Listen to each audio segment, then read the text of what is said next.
Okay, here from our Unraid dashboard, we need to switch over to Community Applications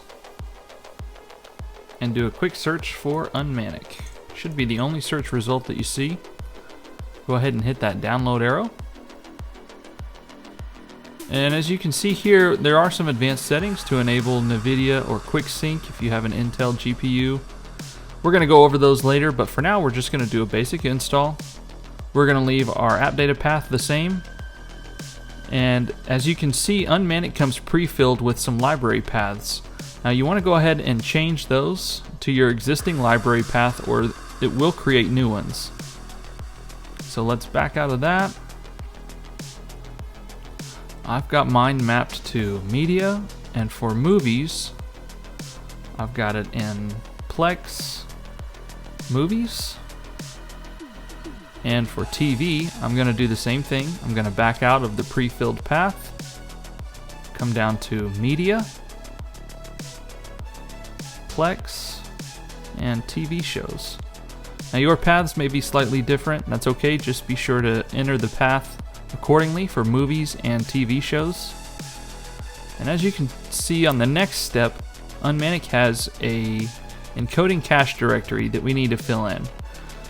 Now, if we don't have this set up already, let's go ahead and right click on our shares page, open that in a new tab, and let's go ahead and create a new share for this. So let's click add share, and I'm just going to call this transcode. Use cache pool, I'm going to set this to only. And I've only got one cache pool at the moment. So now I'm going to hit add share.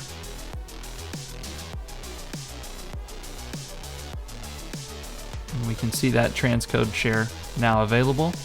So let's go ahead and close that. Back on our Unmanic path. Now we can see transcode available here. So we'll just set that. And this is going to use my SSD cache disks only. If you don't have a cache disk, you can set this to use on your array, but you will see a performance hit by doing this. You can also set this to an unassigned SSD device, but remember, if you do that, be sure to edit the access mode and change it from read-write to read-write slave.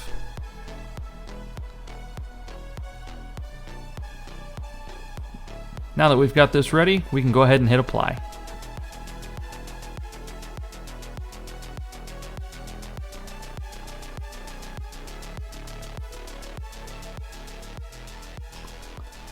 And now we're ready to begin the setup of our Unmanic Docker container.